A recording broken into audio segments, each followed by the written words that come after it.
Sud Radio, Le grand référendum, 11h, midi. Philippe David.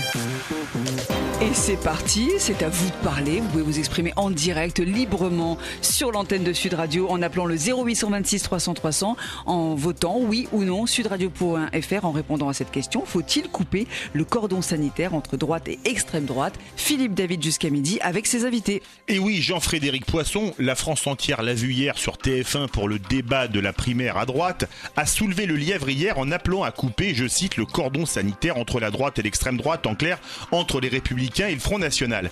Il y eut des alliances entre la droite et le FN jusqu'en 92, mais en 1998, Jacques Chirac mit son veto à toute alliance en excluant ceux qui passaient une alliance avec le FN. Après les régionales, mais 2 présidents de conseils régionaux avaient franchi le Rubicon. Il s'agissait de Charles Millon en Rhône-Alpes et de Jacques Blanc en Languedoc-Roussillon. À l'époque, les régions n'étaient pas des grandes régions. Mais depuis, plus d'alliance, d'où le grand référendum du jour. Faut-il couper le cordon sanitaire entre droite et extrême droite, entre Républicains et Front National? Comme invité, j'ai Louis Alliot, député européen, Front National bien sûr, Jean-Marc Dumoulin, maire UDI de Villemur-sur-Tarn, et notre invité fil rouge, c'est la tradition de l'émission qui commence et qui conclura l'émission, Thierry Pfister, écrivain et auteur du livre « Tu ne crois pas que tu exagères », publié chez Albin Michel. Thierry Pfister, bonjour. Bonjour. Bienvenue sur Sud Radio.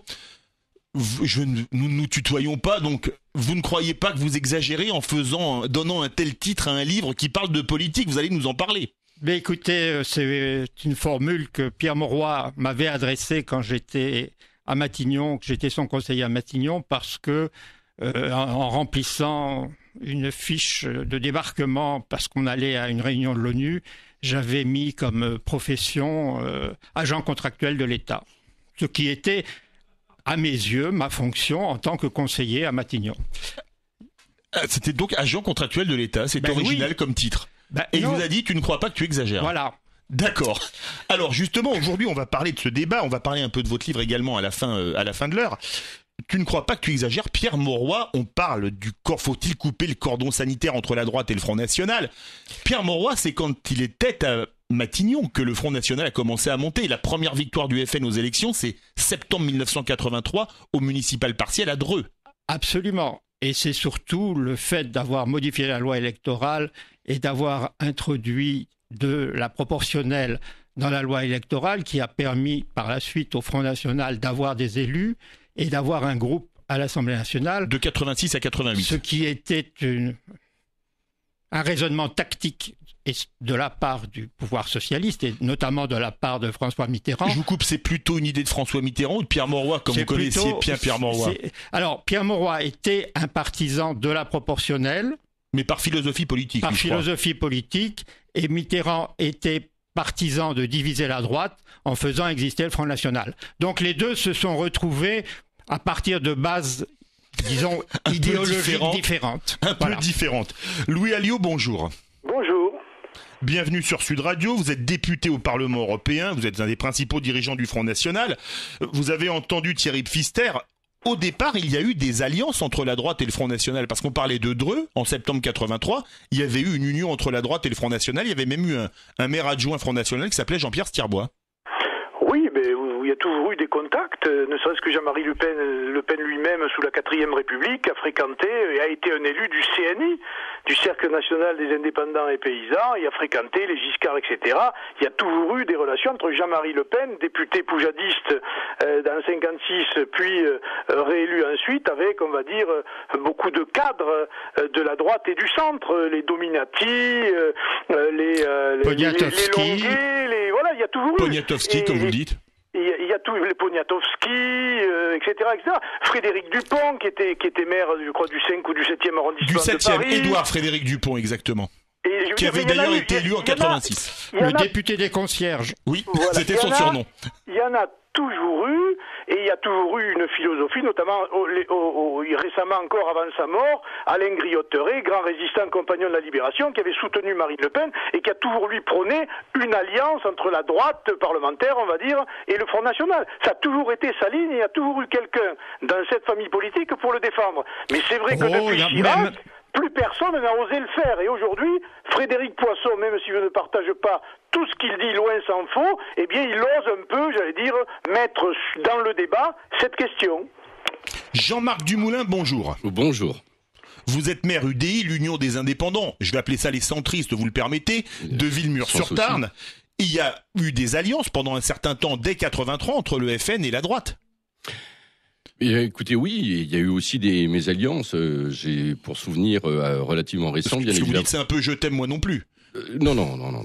Écoutez, je crois que on a eu un exemple notoire en Midi-Pyrénées, notamment avec Marc Sancy, qui a perdu la région parce qu'il a refusé une alliance avec le Front National.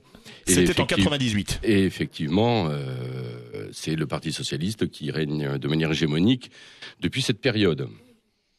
Oui, et donc, alors, en 86, vous l'avez dit, Thierry Pfister, il y a eu la proportionnelle, il y a eu un groupe FN, mais en 86, il y avait également eu les régionales, et là, dans toute la France, ou presque, parce que c'était les premières élections régionales au suffrage universel direct, qui étaient à la proportionnelle, il y a eu beaucoup d'alliances dans les conseils régionaux où la droite était majoritaire. Régulièrement, elle gouvernait avec le FN. Il y a eu le Languedoc et il y a eu Rhône-Alpes. Mais ça, c'était en 98, qui ont été les seuls à franchir le Rubicon contre la décision de Jacques Chirac. Mais en 86, il y avait déjà des alliances. Il y a des alliances, mais je vais me comporter comme un très mauvais invité. Je pense que le problème de cette frontière entre la droite et l'extrême droite c'est une frontière qui est nécessairement poreuse, puisque ce sont les électeurs en fait qui décident. Les états-majors suivent sur ce point les électorats. L'électorat actuel, la poussée du Front National dans les urnes est en partie le fait d'un électorat qui vient de la gauche, qui vient même de l'extrême gauche, un électorat populaire, ouvrier, qui a quitté la gauche. Et notamment le Parti communiste. Notamment le Parti communiste. Donc l'effondrement de certaines structures politiques, comme par exemple le Parti communiste, et d'un certain type d'encadrement syndical, a créé une volatilité assez importante du corps électoral, dont profite actuellement le Front National. Ça peut changer dans l'avenir. Donc, les positions théoriques des états-majors politiques sont sans effet. Prenons juste un exemple de politique fiction. Imaginons que Marine Le Pen soit élue présidente de la République. Qu'est-ce qui se passe ? Il se passe des élections législatives. Un mois après. Et alors là, autant l'élection de Marine Le Pen est plausible, elle est peu probable à mes yeux, mais elle est plausible, autant l'analyste politique que je suis vous dira qu'il est techniquement impossible que le Front National ait la majorité à la Chambre, la majorité à l'Assemblée nationale. Dès lors, il devra composer avec, et vous trouverez nécessairement au sein de la droite des Républicains, des gens, je vais citer un nom comme ça pour illustrer, mais par exemple Wauquiez, des gens comme ça, iront confortés pour gouverner le nouveau pouvoir. Et je vais plus loin, c'est que dans la volatilité actuelle de l'électorat, les seuls qui peut-être, en cas de victoire à la présidentielle, auraient une majorité parlementaire, ce sont les Républicains. Car ni la gauche, ni l'extrême droite n'auraient de majorité. Et donc, à partir de ce moment-là, on peut commencer à raisonner, mais ne raisonnons pas de manière théorique sur des frontières idéologiques qui ne tiennent pas et qui n'existent pas. Louis Alliot, vous avez entendu l'analyse de Thierry Pfister que je trouve très intéressante. Aujourd'hui, le problème regardez, le FN a siphonné les voix du Parti communiste dans les quartiers populaires, notamment. Je pense qu'on est d'accord là-dessus. Et surtout, il y a quand même une certaine porosité. Il parlait de Laurent Wauquiez. Quand on entend certains propos de Nicolas Sarkozy, vous allez me répondre que c'est que des effets d'annonce, des effets de manche, des effets de tribune, comme vous voudrez. On se dit qu'il y a quand même une certaine perméabilité, non ? Non, et là où il a raison, c'est que la souveraineté, c'est le peuple qui décide ce qu'il veut. Et plus il vote pour nous, si vous voulez, et par définition, moins il vote pour les autres. Mais clairement, aujourd'hui, les électeurs ont quitté certains votes, j'allais dire, d'origine, le vote communiste, par exemple, mais aussi une partie du vote, j'allais dire, patriotique au sens gaullien du terme, c'est-à-dire ceux qui refusent... Ex-RPR. Ex-RPR, exactement, ex-RPR, ceux qui refusent l'Europe, ceux qui étaient contre Maastricht, ceux qui étaient contre la Constitution, c'était les gens foyers, c'était des gens comme ça, qui ont toujours été, des défenseurs intransigeants de la souveraineté nationale. Donc cela, il y a un électorat, aujourd'hui il se reporte sur le Front National, et alors après évidemment, chacun essaye, comme a fait Sarkozy en 2007, d'aller chasser sur le terrain électoral de son voisin. Mais ça marche évidemment moins bien qu'avant. Là où je ne suis pas d'accord avec votre invité, c'est que la présidentielle est une élection particulière. Il est évident, et prenons le cas de 81, l'alternative politique, l'alternance lorsqu'elle s'exerce, quand Mitterrand prend le pouvoir, certains disaient il n'aura pas de majorité. Il a eu une majorité écrasante, alors il y avait des alliés, etc. Mais là, il est évident que si Marine Le Pen gagne l'élection présidentielle, en soi, c'est quand même un choc démocratique, électoral, à mon avis salutaire pour la France, mais qui aura évidemment des répercussions derrière à l'élection législative, car ce n'est pas le point de savoir si les républicains seront majoritaires. Je crois que les républicains, ou une partie d'entre eux, ou d'autres d'ailleurs, seront obligés, en quelque sorte, de s'allier avec le Front National devenu majoritaire. On vous reprend dans quelques instants. On vous reprend dans quelques instants. Sud Radio, Le grand référendum, 11h, midi. Philippe David. Et Jean-Frédéric Poisson, on a parlé hier pendant le premier débat de la primaire à droite. Il en a parlé même avant. Ouais, avant. Et il en a reparlé après. Il a remis, on va dire une couche, on peut le dire comme ça. La question de ce grand référendum, donc ce qui nous amène à cette question, faut-il couper le cordon sanitaire entre droite et extrême droite? Vous nous dites ce que vous en pensez au 0826 300 300, c'est le standard de Sud Radio. Et les sondages aussi pour voter, oui ou non, sudradio.fr. Claire, qu'en est-il? Vous êtes 56% à dire que oui, il faut couper le cordon sanitaire. Face à moi, Louis Alliot, député français au Parlement européen Front National, Jean-Marc Dumoulin, maire UDI de Villemur-sur-Tarn, et l'invité fil rouge, Thierry Pfister, écrivain et auteur du livre « Tu ne crois pas que tu exagères », publié chez Albin Michel. Louis Alliot, on a dû vous couper pour la pub. Je vais vous demander une réaction brève avant de faire réagir Jean-Marc Dumoulin.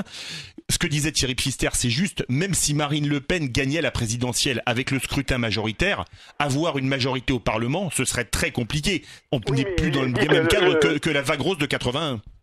Non, je pense pas. Je pense qu'il y aurait une vague bleu marine qui emporterait l'ancien système et qui donnerait une majorité au Front National. Et évidemment, pour la circonstance, à des alliés qui, entre la présidentielle et les législatives, se seraient ralliés, à Marine Le Pen. Ça paraît plausible en tout cas.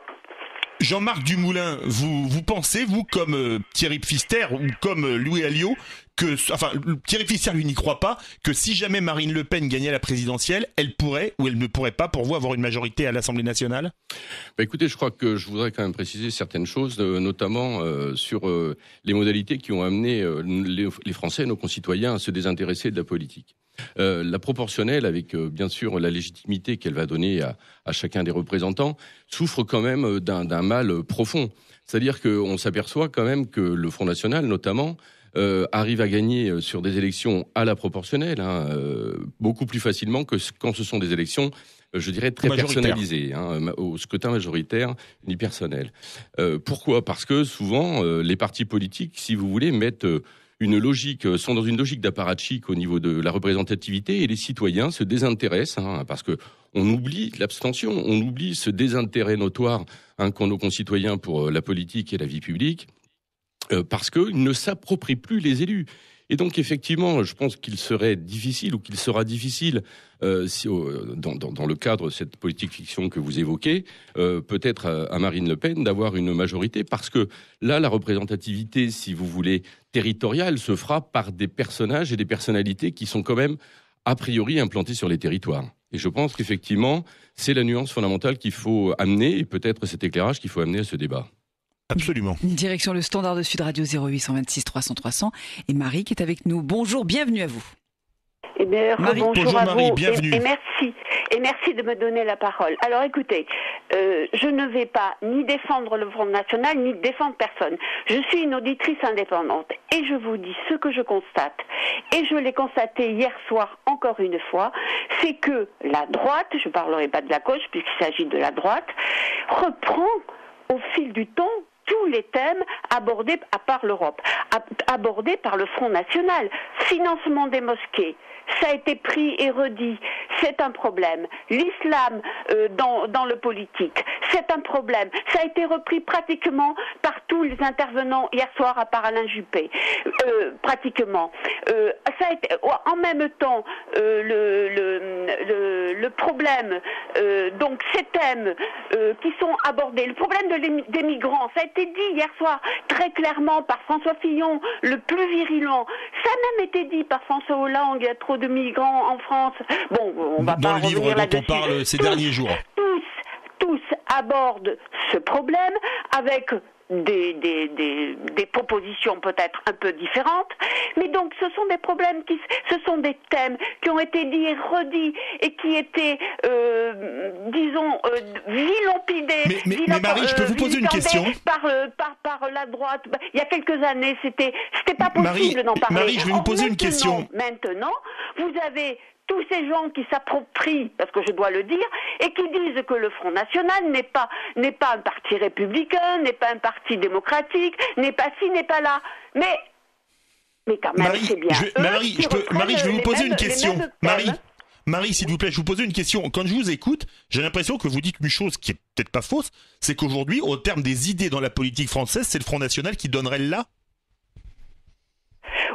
À l'heure actuelle, effectivement, dans la situation actuelle, et le Parti socialiste, à mon avis, qui est prêt à exploser, le Front National représente un danger où il serait face à la droite, je pense, dans les élections présidentielles, mais surtout dans les législatives, parce que la crainte des députés de ces assemblées, c'est que le Front National, et à mon avis, il en aura, c'est pas que je le souhaite, mais ça me semble logique, qu'il ait un certain nombre de députés aux législatives. Et ça change toute l'infrastructure et l'implantation du Front National, dont une partie ne veulent pas, tout simplement. Merci beaucoup, Marie. Jusqu'à midi, c'est le grand référendum sur Sud Radio avec cette question: faut-il couper le cordon sanitaire entre droite et extrême droite? Vous pouvez voter, continuer jusqu'à midi, c'est ouvert sur sudradio.fr, oui ou non, et vous nous dites tout ce que vous pensez, sans filtre, sans barrière. Vous passez en direct sur l'antenne 0826 300 300. À tout de suite. Sud Radio, Le grand référendum, 11h midi. Philippe David. Vous avez la parole et c'est tous les matins en direct sur Sud Radio avec ce grand référendum. Faut-il couper le cordon sanitaire entre la droite et l'extrême droite? Vous nous le dites au 0826 300 300. Vous nous dites oui ou non sur sudradio.fr et vous pouvez parler donc aussi en direct avec Philippe David et ses invités. Alors du côté du sondage, Claire, qu'est-ce que ça donne? Oui, il faut couper le cordon sanitaire entre droite et extrême droite. C'est ce que vous pensez ce matin, 58%. Voilà. 58%. Invité fil rouge Thierry Pfister, écrivain et auteur du livre Tu ne crois pas que tu exagères, publié chez Albin Michel. Thierry Pfister, vous avez entendu Marie qui disait que quelque part aujourd'hui, c'est le Front National qui donne le là des idées en la politique française. C'est juste. C'est un peu musical, donner le là, excusez-moi. Oui, bien sûr. Vous qui êtes écrivain. Je vais faire une référence littéraire alors. Notre Valmont des salles de rédaction, qui a des liaisons dangereuses avec les journalistes et qui publie ses confidences par tombereau en ce moment, prouve qu'il a lui aussi été contaminé par les idées du Front National. Que ça soit la lâcheté des magistrats, que ça soit ses propos sur l'islam, sur le danger que représente l'immigration, ce qui est l'inverse de ce qu'il dit en public, mais qui semble être sa pensée intime qu'il va confier aux journalistes. Ce que retrace Gérard Davet et Fabrice Lhomme. Donc ça prouve que cette contamination est profonde et que votre auditrice a raison. Un mot simplement pour répondre ou pour préciser à Louis Alliot, qui pense qu'une victoire de Marine Le Pen lui donnerait presque automatiquement une majorité à l'Assemblée nationale. La majorité de 81, la vague verte, Rose, pardon. Non, la vague verte, Europe Écologie Les Verts, c'est pas demain la veille, à mon avis. C'est pas demain la veille non plus, non, je ne crois pas. La vague rose avait été précédée en 77 par un raz-de-marée municipal qui asseyait la possibilité de la vague rose, ce qui n'a pas jusqu'à présent été le cas pour le Front National. Mais vous avez parlé de la vague de 1977 qui avait été anéantie par 1978 et les législatives, que la droite avait gagné contre toute attente. Oui. Mais entre les deux, qu'est-ce qui s'est passé? Le Parti communiste, tellement inquiet de la dérive de son électorat a cassé le programme commun de la gauche et a permis la victoire inespérée de la droite en 78. Avec notamment la fameuse phrase de Georges Marchais, Liliane fait les valises, on rentre à Paris. Louis Alliot, on va pas dire Liliane fait les valises, on rentre à Paris. Vous devez être content de... Ni même Marine. Oui, vous ne dites pas Marine fait les valises, on rentre à Paris. Franchement, quand vous entendez ce que dit Marie au téléphone, aujourd'hui, c'est vous qui donnez là la politique française ? C'est-à-dire que les thématiques que Jean-Marie Le Pen a popularisées il y a 30 ans, aujourd'hui se retrouvent dans l'actualité. Donc les Français, comme ils voient qu'il y a un échec économique et social majeur et sur ces questions aussi sociétales ou même identitaires, eh bien ils se disent, écoutez, il y a un parti qui nous a dit ça depuis 30 ans, aujourd'hui il est représenté par une jeune femme qui a coupé un certain nombre d'outrances, etc. Pourquoi ne pas lui faire confiance ?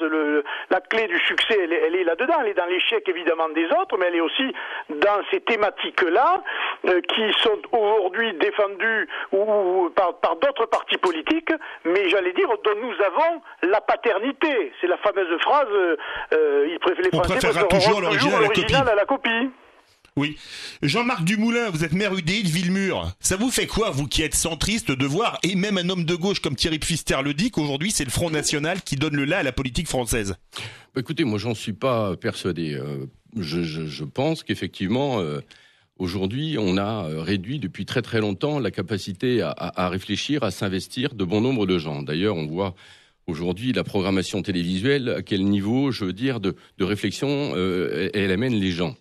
Donc effectivement, ce constat, il est quand même assez tragique. J'ose espérer, vous parlez plus de la télé-réalité que du débat de la primaire à droite hier. Écoutez, j'ai suivi avec beaucoup d'intérêt le débat de la primaire hier, bien évidemment, comme j'espère bon nombre. Et donc effectivement, je pense que les thèmes du Front National se logent surtout dans une exploitation d'une incompréhension et de peur. Et quand moi je suis confronté, par exemple sur mon territoire, effectivement, à des problématiques liées à une arrivée de demandeurs d'asile notoires, quand je vois le secrétaire départemental du FN m'envoyer une lettre ouverte m'expliquant que tous les gens qui vont arriver et communiquer largement ne sont que des soldats de Daesh, bien évidemment, quand on provoque la peur, on provoque forcément des réactions.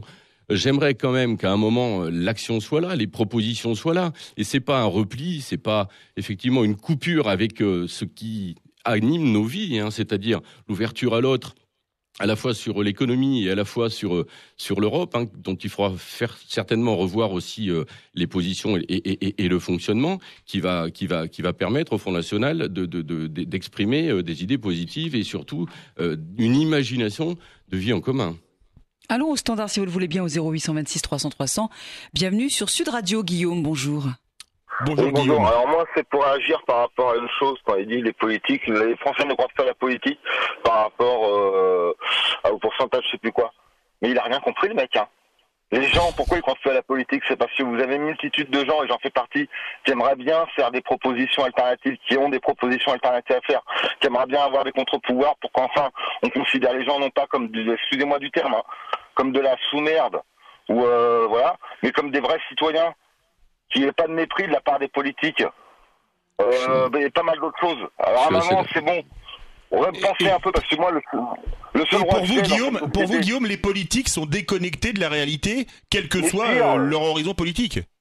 Mais pire, je veux dire, quand on voit toutes les solutions alternatives, qu'on pourrait éradiquer le chômage, mettre des salaires à 2000, 2500 €, faire du progrès social, et qu'on ne sait pas, parce que, excusez-moi encore du terme que je vais utiliser, mais il faut bien dire la réalité des choses. La seule compétence d'un politique est de faire la pute et d'être au service des lobbies, des financiers, des banquiers, afin qu'une minorité continue à bien s'engraisser, alors que la population s'enfonce dans la pauvreté. On voit que vous n'êtes pas tendre. Le seul droit que j'ai dans cette société, si je peux pas m'exprimer, c'est mon droit, c'est de fermer ma gueule, d'être censuré. Quand j'aimerais bien qu'on élève le débat, écoutez Guillaume, vous êtes exprimé, je vais faire réagir nos invités. Thierry Pfister, vous qui êtes un homme de gauche, cette révolte, parce qu'elle gronde, et pas seulement à gauche, pas seulement à droite, elle gronde de partout. Est-ce que vous ne pensez pas que la prochaine présidentielle peut se résumer, au moins pour le premier tour, je vais utiliser un mot espagnol, à une protesta ?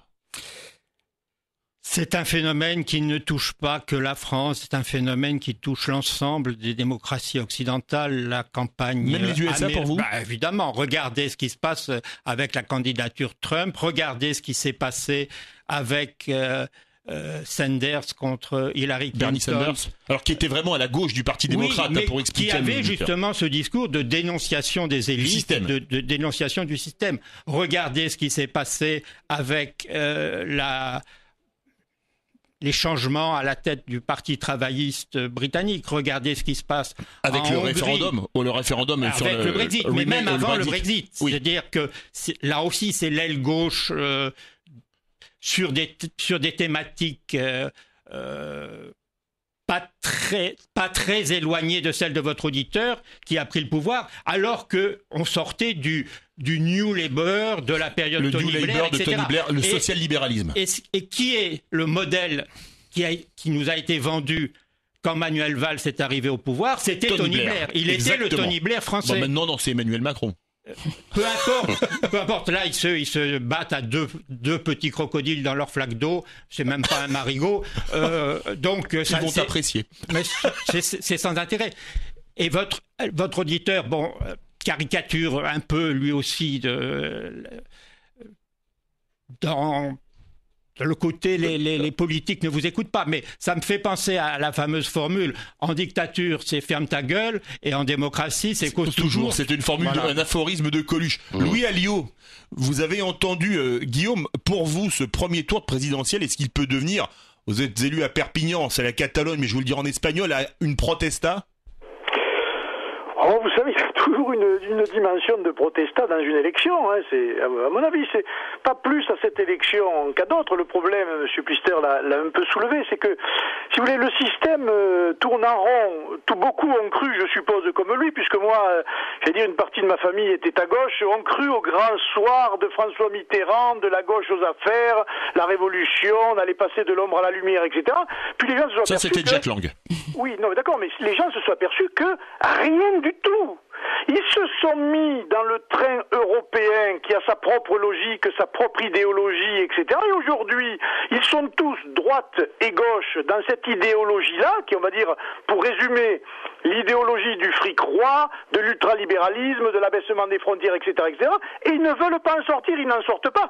D'où d'ailleurs un second choix que nous incarnons, qui veut revenir sur cette affaire-là. Donc, si vous voulez, il y a des causes à l'émergence de Marine et du Front National dans la société française.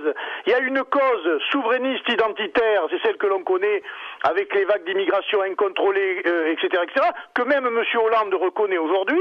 Et puis il y a une cause beaucoup plus idéologique qui, elle, est liée à la construction européenne, qui a choisi plutôt Jean Monnet que Charles de Gaulle, et qui a été une erreur majeure. Eh bien aujourd'hui, nous incarnons cette alternative à un ancien système qui est à la fois de gauche et de droite. Jean-Marc Dumoulin, vous êtes maire UDI de Villemur-sur-Tarn, avant d'aller au 0826 300 300. Vous y croyez, vous, à une protesta au mois d'avril prochain? Ah oui, mais de toute façon, évidemment. C'est à qui? Bien évidemment, il est clair qu'aujourd'hui, enfin, le débat d'aujourd'hui, c'est faut-il couper le cordon sanitaire entre l'extrême droite et la droite? Mais écoutez, à entendre le dernier auditeur, bien évidemment, le cordon sanitaire, il est entre les politiques et les citoyens. Et là, ce sont des vraies questions qu'il faut se poser. Il va falloir qu'on apprenne à rendre la politique vertueuse. C'est-à-dire que le cordon sanitaire, il existe aussi entre les partis et les acteurs de territoire et les élus locaux de proximité. Moi, je crois qu'aujourd'hui... Pardon ? Comme vous. Enfin, comme moi et comme... Enfin, comme d'autres, hein, évidemment. C'est vous qui êtes avec nous. et comme bien d'autres, bien évidemment. Et je crois que... Enfin, je tiens vraiment alors que l'expression cordon sanitaire, je trouve ça très, très, très désagréable. Je ne pense pas que tous les gens qui votent pour Marine Le Pen aujourd'hui, ce soient exclusivement des gens d'extrême droite. Ce sont des gens, effectivement, qui ont des revendications, des peurs, qui ont des interrogations, qui sont laissées pour compte depuis un bon moment, et on le voit sur nos territoires ruraux. Et ces gens, moi, je n'ai pas de cordon sanitaire avec eux. Moi, je les considère pas comme des pestiférés. Par contre, effectivement, les appareils politiques et puis les débats très stériles qui peuvent opposer tous ces grands partis peuvent amener effectivement à des clivages qui ne sont pas faits courants et faits présents sur nos territoires. On le voit bien quand l'élection locale aujourd'hui, elle est incarnée par des individus, par des personnages, par des personnalités, femmes et hommes, qui sont très impliqués. Eh ben, il y a pas de souci. Moi, je suis sur une terre de gauche, élu depuis plus de 20 ans maintenant. qui votent sur une terre de gauche, qui votent massivement au Front National. Il n'empêche que quand on a des élections, parce que j'espère et je pense pouvoir faire mon boulot correctement, les gens dépassent ces clivages-là. Et je crois que la leçon, elle est à tirer à ce niveau-là. Elle est à tirer de la part des partis qui sont très parisiens. L'État devient excessivement jacobin, les décisions ne sont plus prises, les élus locaux sont dépossédés. Et je crois qu'aujourd'hui, cette rupture dans laquelle les élus locaux sont complètement perdus, ne font qu'amplifier ce phénomène de perdition aussi de cet électorat. Mais pour en revenir effectivement à cette élection, il y aura, j'espère, une mobilisation, une envie commune de pouvoir refaire confiance en notre pays et dans les gens qui vont les incarner. La question du grand référendum en ce vendredi, faut-il couper le cordon sanitaire entre droite et extrême droite? Vous nous le dites, oui ou non, sur sudradio.fr. On fait un tour tout de suite avec Claire sur Internet. On vous écoute. Ça n'a pas changé, vous êtes toujours 58% à penser que oui. Très bien, et si vous voulez passer en direct sur l'antenne, vous avez jusqu'à midi, n'hésitez pas. Vous appelez le standard de Sud Radio 0826 300 300. On revient dans quelques minutes avec Philippe David et ses invités. Sud Radio, Le grand référendum, 11h midi. Philippe David. Avec ses invités également et vous, et cette question à laquelle vous répondez via le sudradio.fr, le 0826 300 300. Faut-il couper le cordon sanitaire entre droite et extrême droite? Et face à moi, Louis Alliot, député européen Front National, Jean-Marc Dumoulin, maire UDI de Villemur-sur-Tarn et l'invité fil rouge, Thierry Pfister, écrivain, auteur du livre « Tu ne crois pas que tu exagères », publié chez Albin Michel. Donc c'est Jean-Frédéric Poisson qui a soulevé le lièvre hier. On parlait d'un point quand même pour faire cette alliance, Thierry Pfister. Rappelons-nous, Louis Alliot parlait du RPR des années 90. À l'époque, les programmes du RPR, il y avait le RPR et l'UDF et du Front National, étaient quasi similaires.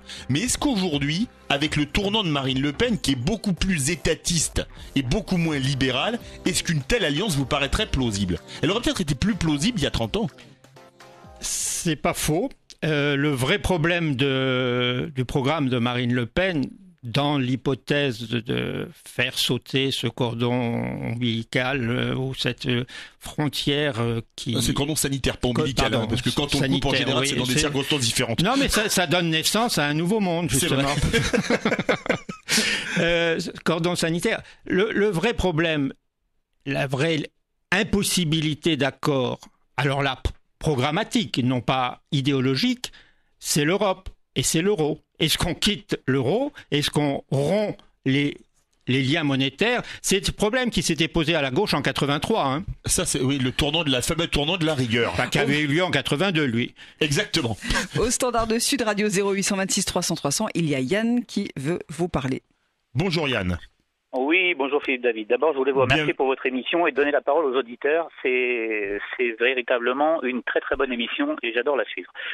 Je vous remercie beaucoup, ça me touche beaucoup et c'est toute l'équipe qui est très touchée par votre propos. Merci beaucoup Yann. Voilà. Bonjour à vos invités. Alors, Philippe David, moi je suis un élu de terrain et je rejoins tout à fait les propos de votre maire UDI dont j'ai pas retenu le nom, je suis désolé. Jean-Marc Dumoulin. Voilà, Monsieur Dumoulin, je rejoins vos propos. Je suis un élu de terrain. Je suis tous les jours sur le terrain, moi aussi. Je suis conseiller municipal. Et on n'a absolument rien à voir avec les gens du Front National. Je suis un élu des Républicains, vous voyez, et je suis dans une région de gauche, moi aussi, puisque je suis sur les territoires où on a un député qui s'appelle Henri Emmanuelli. Oui, donc, qui n'est pas fondamentalement de droite, on est bien d'accord. Voilà, hein. Donc très clairement, je suis un élu de droite, moi, de ce côté-là. On n'a rien à voir avec les gens du Front National. Moi, quand je vois Marion Maréchal Le Pen et Marine Le Pen invités en Autriche, dans des partis néo-nazis, qui les invitent pour aller faire le bal et machin et compagnie, ça n'a rien à voir avec les gens de droite. Quand je vois le programme économique inexistant du Front National, ça n'a rien à voir avec le programme des Républicains. Quand je vois que ces gens-là, si vous voulez, s'opposent dans tous les conseils où ils sont élus, que ce soit des conseils régionaux, départementaux ou des conseils municipaux, s'opposent automatiquement à tout ce qui se fait juste pour faire exploser un système et qu'en tout cas, ils font du populisme à la radio en expliquant qu'ils sont pour le peuple, qu'ils sont des gens qui défendent le peuple, mais dans la réalité des faits, qu'ils votent contre les mesures qui sont prises. Et on a un exemple flagrant, c'est dans la région Hauts-de-France, l'ancien Nord-Pas-de-Calais-Picardie, que Marine Le Pen a voulu diriger, dans laquelle elle ne siège pas, c'est-à-dire qu'en fait, elle n'est quasiment jamais présente au Conseil régional. Quand elle y est, et quand ils y sont, Il s'oppose aux mesures qui sont prises en faveur des agriculteurs, en faveur des commerçants, en faveur des gens qui gagnent moins de 1 500 € et pour lesquels Xavier Bertrand a fait voter une prime de 20 Je € vous par demandais d'être mois. court. Donc en clair, pour vous, vous êtes contre, parce que l'émission avance, Yann, merci de votre appel. Vous êtes contre la rupture, vous me passerez l'expression, c'est l'expression choisie par Jean-Frédéric Poisson, du cordon sanitaire. Il n'y a pas de cordon sanitaire et je rejoins votre maire UDI là-dedans, Monsieur Dumoulin. Il n'y a pas de cordon sanitaire. Cette phrase n'existe pas. Alors on sort sur le populisme. Mais quand la droite sera revenue au pouvoir en 2017, parce que je n'ose imaginer que la gauche y reste, quand la droite sera revenue au pouvoir, le Front National s'effondrera parce qu'ils ne sont jamais que plus forts que quand les socialistes sont au pouvoir. Ça a été le cas sous Mitterrand, ça a été le cas sous Hollande, parce que la gauche fait monter le Front National, parce que pour eux, c'est le fait d'affaiblir la droite. Voilà. Merci beaucoup Yann. Je vais faire réagir Louis Alliot en direct. Louis Alliot, vous avez entendu Yann, c'est le débat, il a des mots pas très tendres pour vous. Oui, attendez, vous permettez que je pose la question. Est-ce que vous êtes d'accord quand il dit que... parce qu'il y a des diffamations là dans ce qu'il dit. Alors monsieur est un élu tellement de droite qu'il est très à gauche. Il est tellement infusé dans sa tête par les idées de gauche qu'il en arrive à épouser l'ensemble de la litanie en général des arguments de la gauche contre le Front National. Le fameux parti néo-nazi dont il dit en Autriche, ce qui est faux, est quand même le parti qui peut-être demain va gagner l'élection présidentielle, qui est à l'Europe, qui a été d'ailleurs dans une coalition au pouvoir en Autriche, etc. C'est de la diffamation pure et simple. Il faudrait bien de s'interroger, monsieur des Républicains, sur le passé de Maurice Papon, qui appartenait pas au Front National, mais qui appartenait à l'ancien parti des Républicains. Ça, moi, je ne l'accepte pas de la part de ces élus. Et ensuite, il est tellement incroyable, cet élu, qu'il considère que l'opposition ne doit pas s'opposer et qu'elle doit tout accepter parce que son champion, monsieur Bertrand, aurait trouvé la martingale. Vous imaginez, il vous a quand même dit, oui, on a voté une prime de 20 € par mois par agriculteur. Mais il se fout du monde. Les agriculteurs ont été ruinés par l'Europe. Et ils continuent à l'être par un ultralibéralisme, un abaissement des frontières qui a mis en concurrence l'ensemble de production avec pratiquement la planète entière. Et moi, je n'accepte pas les leçons de ces gens-là, parce que je vais vous dire, si nous sommes là, c'est parce qu'ils ont échoué. La vérité, elle est là.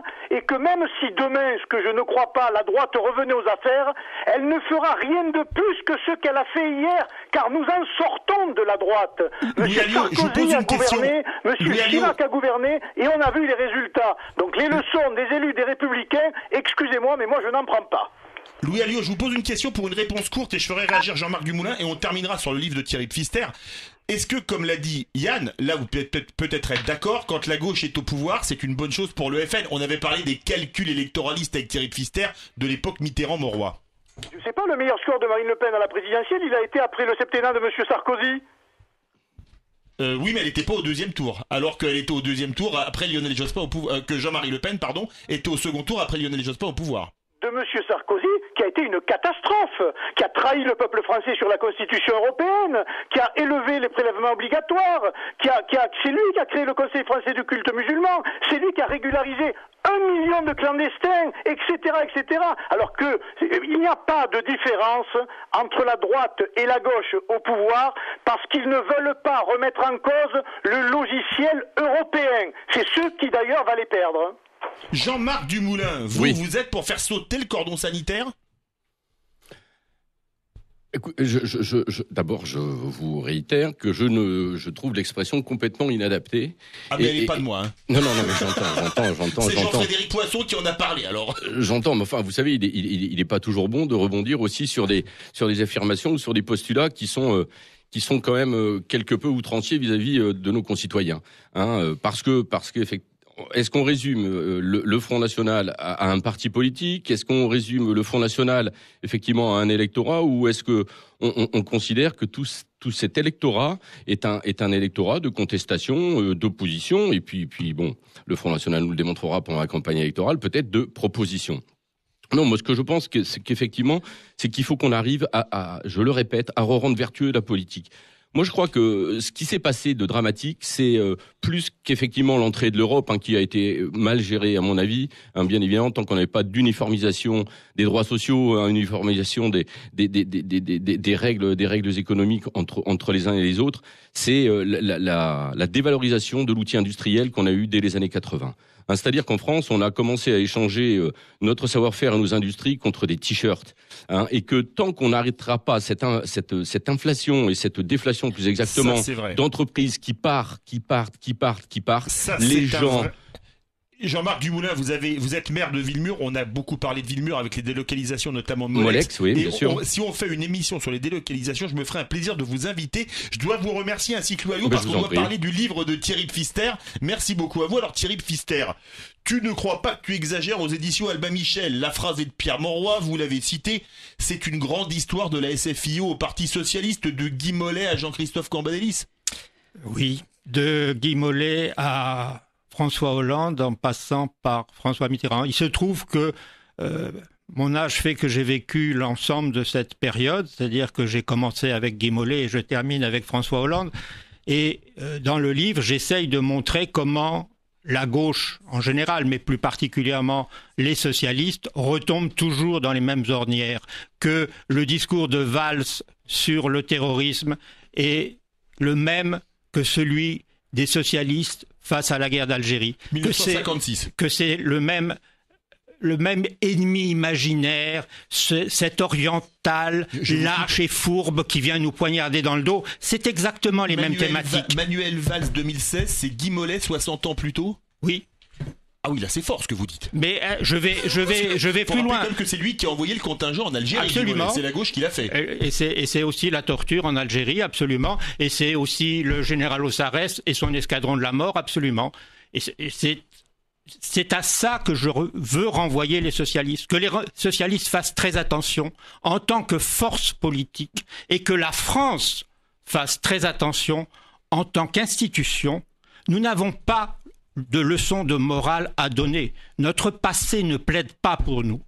Et je me réfère à une citation de M. Raffarin, l'ancien Premier ministre, qui est meilleur quand même en commentaire politique que dans l'action gouvernementale, et qui avait dit, qui avait dit il y a des années de ça, quand François Hollande avait pris en charge les destinées du Parti socialiste, François Hollande hérite du PS de Mitterrand, il restituera la SFIO de Guy Mollet, c'est fait. Vous voulez dire quand même que Jean-Pierre Raffarin est un visionnaire de la politique. Hélas. Est-ce que pour vous, on va poser la question qui fâche par rapport à votre livre, publié aux éditions Albin Michel, est-ce que pour vous le PS est mort ? Dans sa forme actuelle, oui. Et possible de ressusciter ou pas ? Oh oui, on n'est jamais mort en politique. Regardez, le Parti radical existe toujours. Oui, les radicaux vont apprécier. Vous voulez parler desquels ? Valoisiens ou radicaux de gauche ? Écoutez, comme je suis à Sud Radio, je vais citer plutôt Jean-Michel Baillet.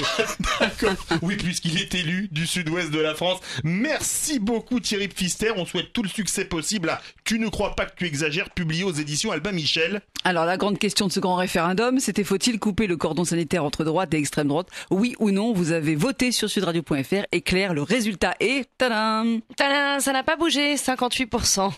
Voilà. De oui. Un commentaire vite fait sur ce résultat, peut-être rapide ? Non, pas surprenant. D'accord. Alors pas surprenant, voilà. À mon avis. Et pour vous ? Très court ?